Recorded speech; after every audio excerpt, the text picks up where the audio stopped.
Center za poslovno usposabljanje, ki deluje pri Gospodarski zbornici Slovenije, je 2. decembra pripravil prvo konferenco o internacionalizaciji za mala in srednja podjetja z namenom podpreti izvozne strategije z inovativnimi in ustvarjalnimi trženjskimi pristopi.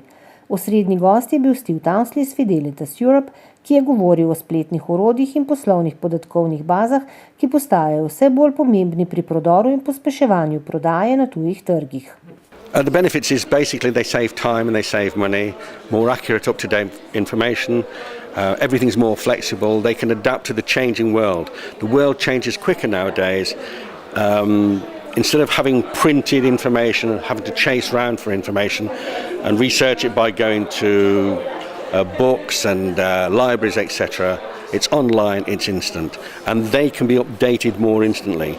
In the UK, we used to have a series of publications called customs notices, and they were really big, thick books. They took ages to update. Now they're only available online and they're updated immediately, and that keeps us more up to date with what's going on. It's a fast-moving world, and web tools are the fast-moving way of accessing that world. Most of the governmental ones and quasi-governmental ones tend to be free of charge because organisations like the Chamber of Commerce, they're supportive to exporters. They can attract funding often from the government and from the EU to help exporters. It's vital that we export. The private ones, they tend to have to be paid for. So some are free and some are not. The one problem is there are so many of them, and it's selecting the good ones from the bad ones. And I've got to be honest, the best ones tend to be all of the official ones. Mr. Townsley, you said export is a necessity even for small and medium enterprises. What are the do's and don'ts for them? That's part of the second part of the course. The do's and the don'ts. Basically, I think it's a question of attitude. It's to approach exporting with a positive frame of mind. If they do that, then they will avoid the problems they don't want to have. But if you want specifics, there are lots. There is not adapting to what the customer wants. I think the most important thing is to think like the importer, not just assume that we can enter a market and they will buy our product without adaptation, without perhaps alteration, without meeting the requirements of the customer. The customer is all important. All of us have a lot of competition throughout the world. The more we can offer the customer and give them what they actually want instead of what they think they need, then we'll be far better exporters for it.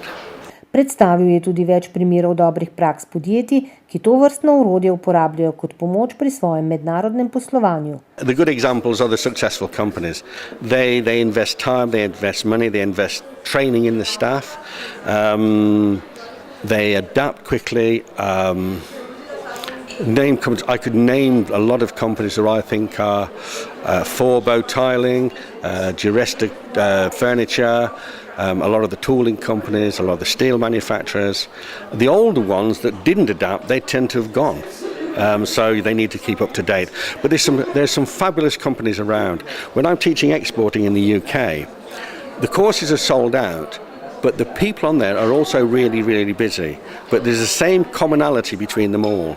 It's investment, it's effort, it's interest, it's application, it's attitude. It's the whole thing, and it comes from the top down. And that's probably the reason for success is the successful exporting companies, from the senior manager right down to the lowest level, they know exporting is a necessity, not something they feel they should do.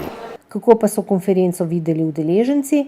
Zelo zanimivo, praktično, tudi precej konkretnih primerov, opozoril, kaj bi lahko šlo narobe, in pa seveda konkretni nasveti, kaj narediti, da stvari grejo pravilno in uspešno za podjetje. Mislim, da gre za zanimiv pristop, ko poskušamo internetna orodja na nek način povezati z sodobnimi trendi na področju izvoznega poslovanja oziroma internacionalizacije.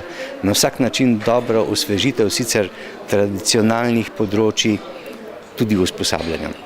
Vi ste sami tudi predavatelj, tudi vi priporočate vašim študentom spletna orodja, spletne podatkovne baze?